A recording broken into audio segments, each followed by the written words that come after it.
Let's get into the principles and therefore the techniques and tricks when it comes to painting backgrounds. Hey guys, I hope you're well. I am back finally from my break from creating these YouTube videos. I say break sarcastically because I've actually been working very hard on creating some animations to bring out on this channel for you guys. I'll show you a quick preview of one of them now.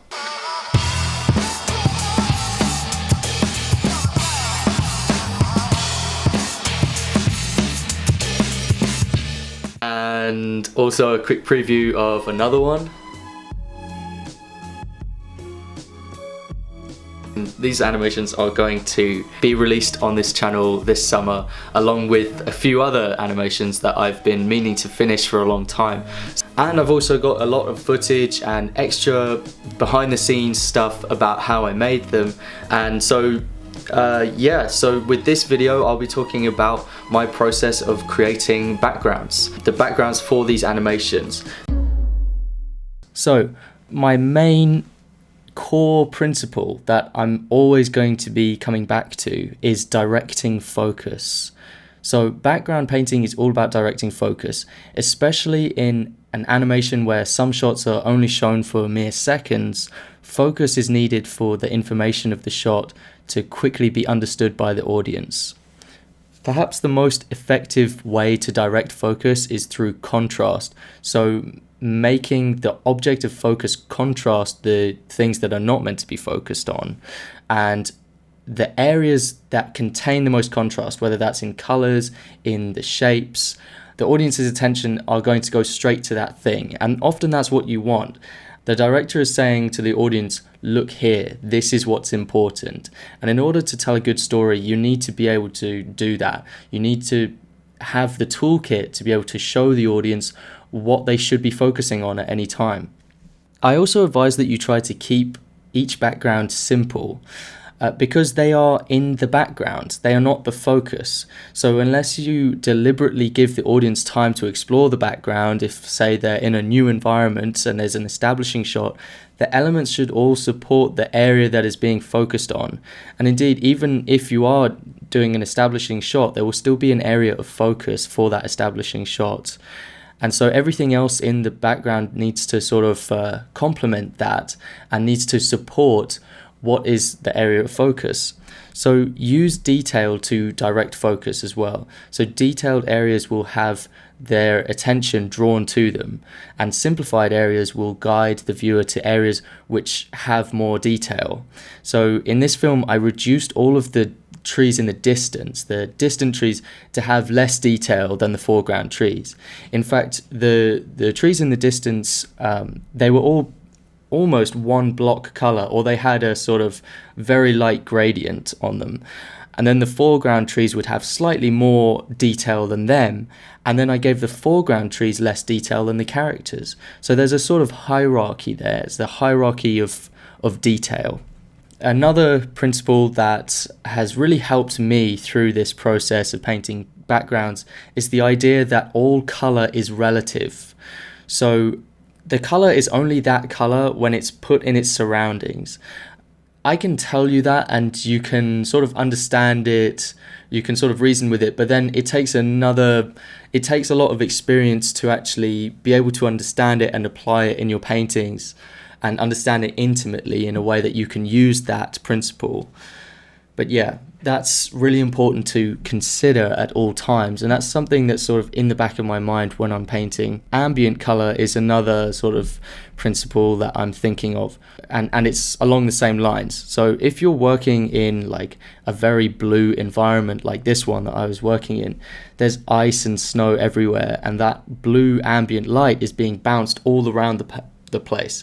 And that means that even if you were to have a warm colored object like a red object, there would be blue ambient light hitting that warm object, which would distort the real color of the object.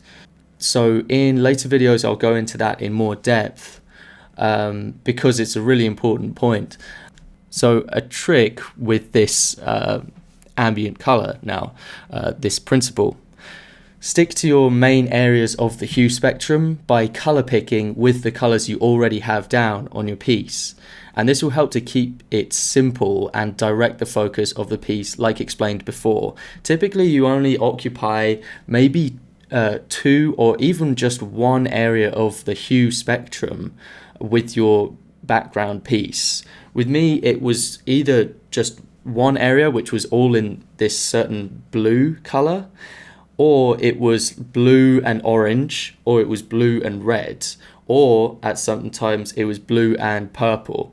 But you see, those were the only 2 that were competing, and keeping it simple like that was how I was able to direct the audience's focus. Color picking is really useful. If you want to, say, create a shadow color, what I do is I color pick the normal color, and then I will go into the color selector and just move it to be slightly more saturated and slightly darker in value, and that's typically how I do it. You might want to have you might want to decide to have like warmer shadows or colder shadows. That's another way of looking at it, but that's a different technique that I wasn't using for this. The other kind of broad principle I just want to mention is that, like everything I'm saying here where it comes to directing focus, it's all about telling a story, what the characters are feeling at that point in time, or what I want the audience to feel for the characters. Such examples of the decisions you make that are based on the story are things like the placement of the horizon line, the perceived focal length, the relative sizes of the objects, the layering and the framing of the subjects in the frame, and the choice of what to include in the frame and what to leave out of the frame. I've just got to summarize the monthly animation challenge on the Animator Guild Discord group. Congratulations to Yoshi, who won stunning piece of animation study. He won by public vote, and I was really impressed. I think everyone was really impressed by that, so congratulations, Yoshi. Porky did an amazing study of a scene from OKKO. The scene was originally animated by Abel Gongora and Juan Manuel Laguna. Sorry, I've got to read this out. I've got to read it from my notes. But yeah, I was really impressed with that. It was a great scene to study. I was very impressed by the original animation, and I thought it was a good choice. Furthermore, I forgot to mention Isaac for choosing a great clip to study, one of my personal favorite clips by Kenichi Yoshida originally, and he did a good study of that. Lots of great submissions, and I've only summarized a few there, but a lot more deserve a mention. I just don't have time for it in this video. But you can see all of these submissions by clicking the link in the description that will take you to where you can see all of them. It's well worth checking out, and yeah, give them some praise for it. You can also join in on these these animation challenges that we have every month, and you can do that by joining the Animator Guild Discord group, and so I'll also link to that in the description. Okay. Another principle is values. So values are really important for getting your background to feel realistic. And the value of a color is basically how close it is to black or how close it is to white. And it can be really hard to understand values when painting, and it can be really hard to get a sense of those values, and it is one of those things that takes a lot of experience, and I'm still sort of struggling with it a lot of the time. And often when I see my work and I'm not happy with it, but I'm not sure why, a lot of the time it's because the values aren't clear, the values aren't as well established as they could be. But one trick I have for this is squinting. So I frequently squint when painting, and this isn't your typical type of squinting where you half close your eyes, although I do sometimes use that method. But the main method I use is to go very slightly cross-eyed, and not so that you start seeing double, but just enough so that the image you see is blurred.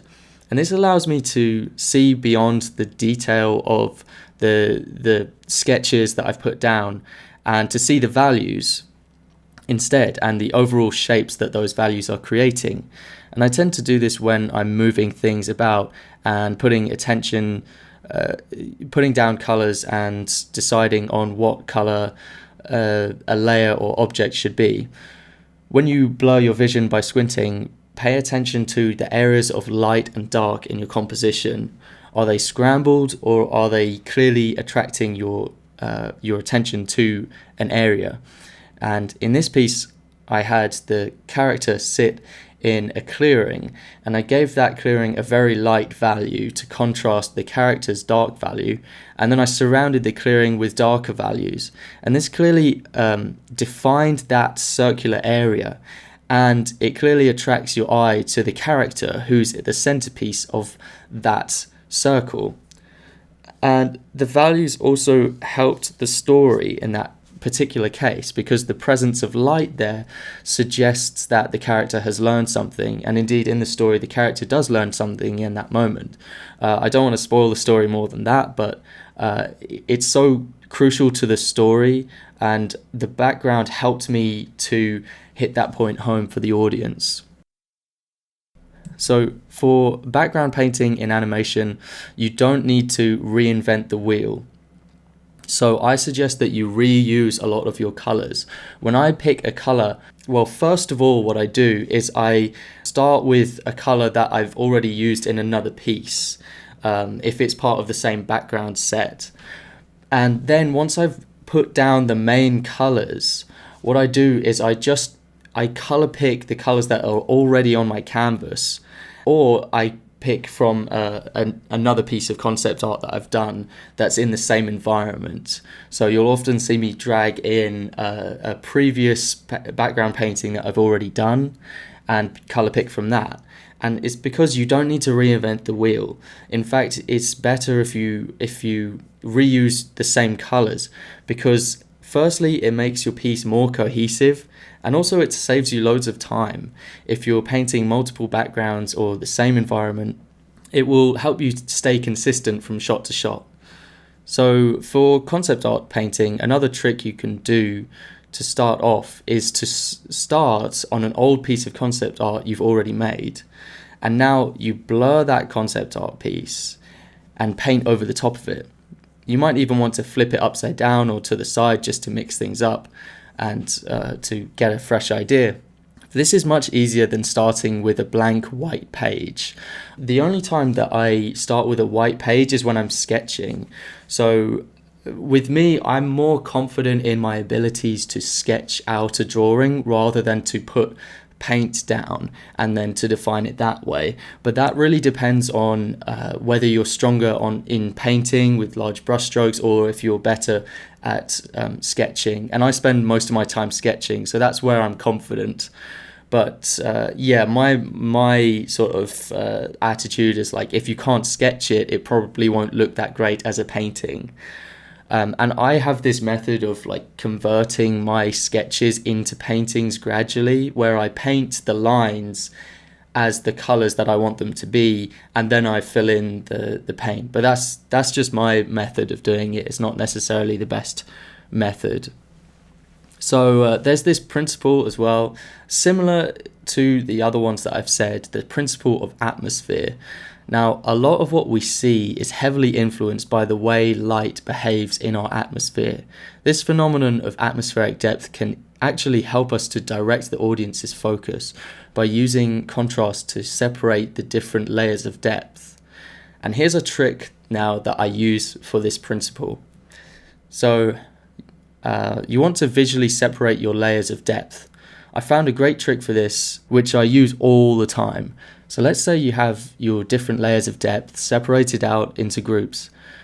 Between those layers of depth, I create a fine textured mist, normally with a light or neutral color, or maybe a hint of color, but I put that mist between your layers, and boom, look at how they pop out now. It creates this illusion of atmospheric depth very easily and helps you to direct the focus, because the foreground elements will stand out because they don't have any of this mist in front of them, and the background elements will all sort of melt into one cohesive color range to, again, support your foreground image. And generally the area of focus I put in the foreground. Sometimes I don't, sometimes I'll have it in the background, in which case you want to rethink this technique. But yeah, that I've found really useful as a trick. Another quick trick that I use is using hard edges and soft edges. I have a brush that I really like. It's actually the basic Photoshop brush, just a very light gradient that I put down to be very soft.